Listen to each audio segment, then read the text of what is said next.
President of the Italian Qatari Chamber of Commerce, and it is a great honor for me to introduce the first ever live stream Italian National Day in Doha. In challenging times where everything has changed and shifted to virtual, from social communication to gathering to business meeting, we are so grateful that the Italian Embassy has promptly adapted to the current situation and has always kept our Qatari friends and the Italian community engaged with online activities throughout the year. The streaming of the Italian National Day has taken a great amount of combined efforts and expertise. And even though we're looking forward to live gatherings, let's appreciate the positive aspects. We are hoping to have a greater number of participants tonight than we would normally have in an in-person gathering, and there will be also so many viewings after this live streaming. Therefore, our beautiful country, Italy, will get the well-deserved attention. It is my pleasure to announce the national anthems of the State of Qatar and of the Italian Republic that will be followed by the speech of His Excellency Alessandro Prunas, the Italian Ambassador to Qatar.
Your Excellency Sultan bin Saad Al Muraiki, Minister of State for Foreign Affairs of the State of Qatar, Your Excellency Ambassador Ibrahim Fakrou, Director of the Protocol Department, Your Excellency the Deputy Director of the European Affairs Department, Ali Al-Khater, my fellow colleague, His Excellency the Ambassador of the State of Eritrea, Dean of the Diplomatic Corps here in Doha, distinguished guests and friends, cari connazionali, salam alaikum.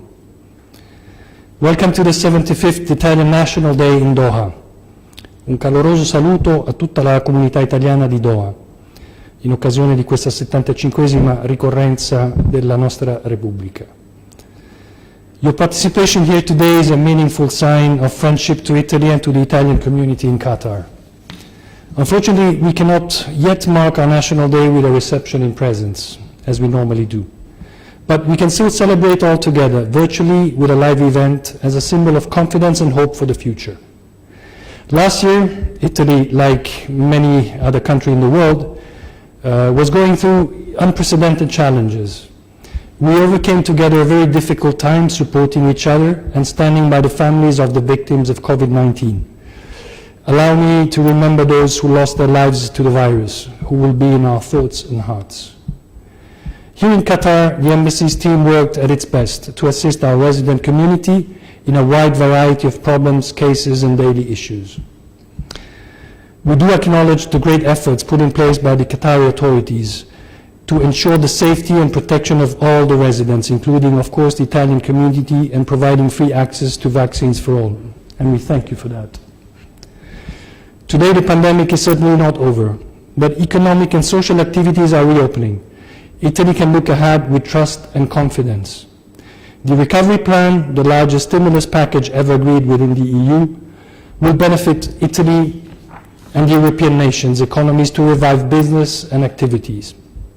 In this context, the Italian government has recently presented its €220 billion National Resilience and Recovery Plan.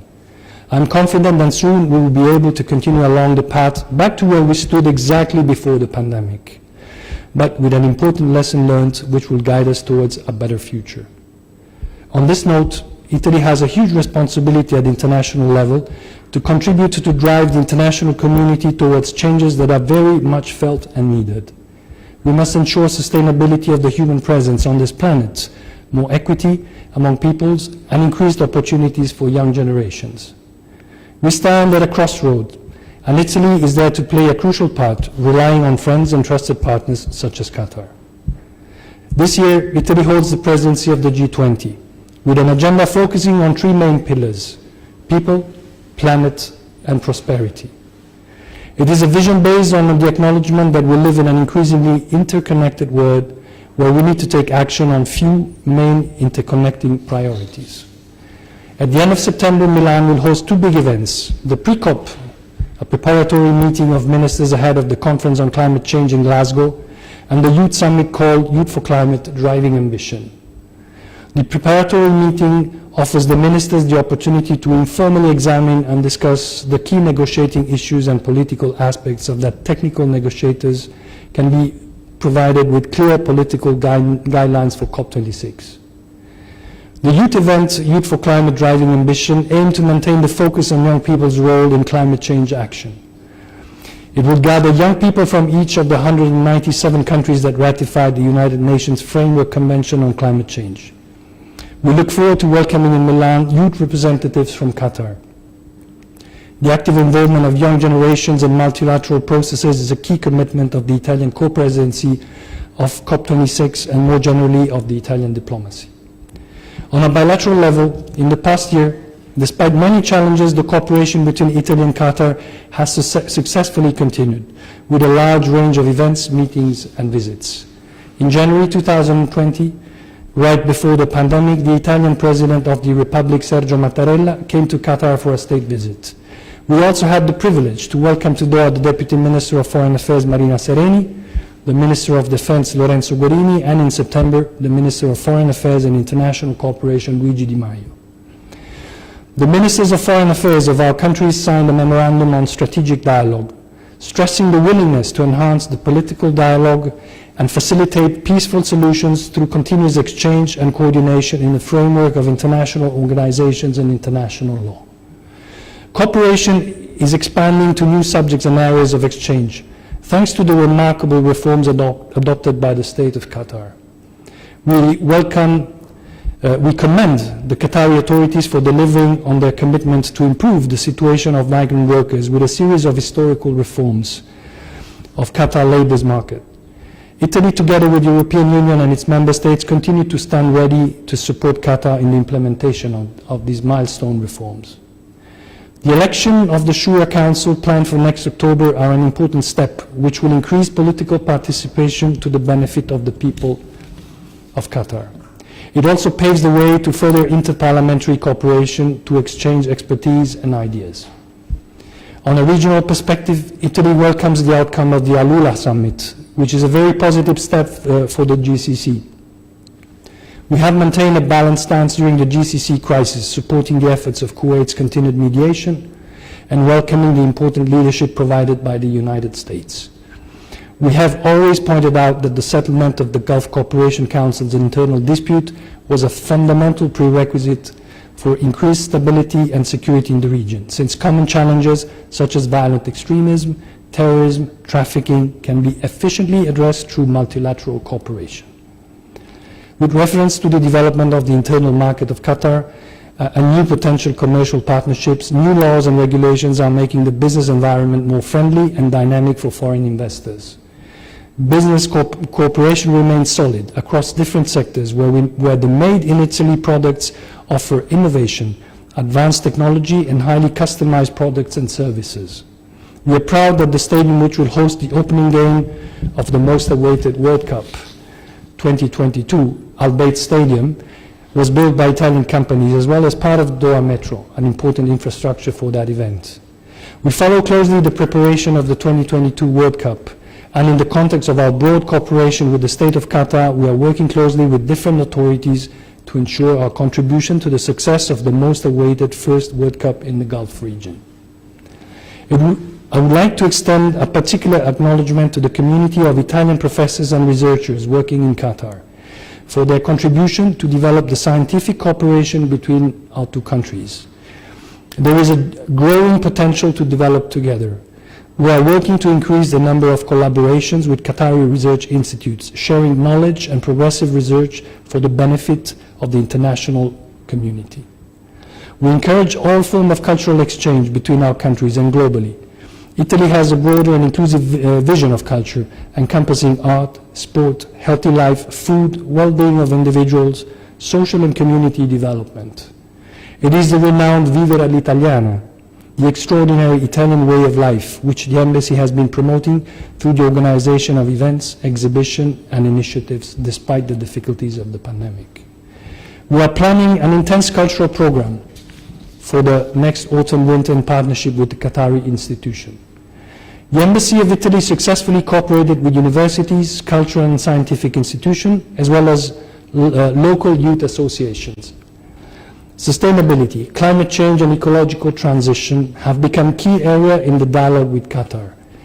The Embassy joined the Keep Qatar Clean campaign launched by Her Excellency Sheikh Al Mayassa by organizing a cleanup at Al Zubara Beach in collaboration with DEEP, with UNESCO Regional Office for GCC countries in Yemen, and the UK Embassy.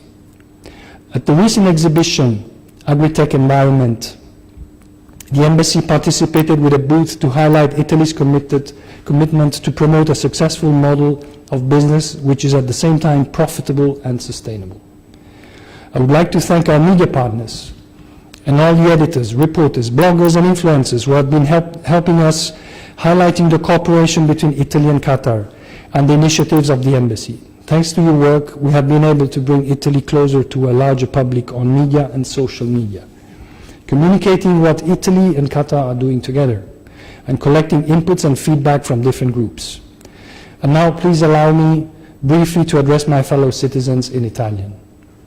Cari connazionali, l'anno appena trascorso è stato caratterizzato da molte difficoltà per tutti noi, in Italia come qui a Doha. Come 75 anni fa, gli italiani trovarono la forza di rinascere dalle ceneri della Seconda Guerra Mondiale. Anche oggi stiamo ritrovando quella stessa forza per uscire dalla più grave crisi del dopoguerra.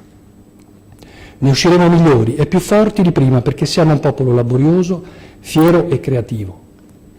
La nostra intelligenza e le capacità che ci vengono internazionalmente riconosciute saranno le fondamenta di questa rinascita. Il mio non vuole essere un messaggio di speranza, ma di certezza che ce la faremo. E gli italiani di Doha, come hanno sempre fatto, sapranno dare il loro importante contributo. Grazie davvero per quello che avete fatto e continuate a fare per tenere alto il nome del nostro Paese in Qatar. L'anno prossimo, ne sono certo, ci ritroveremo a celebrare di persona il 2 giugno. e sarà con immenso piacere che potrò incontrare tutti quelli che purtroppo non ho potuto incontrare finora. Per ora non posso che limitarmi a mandare a tutti un saluto e un abbraccio virtuale. Viva l'Italia e viva la Repubblica.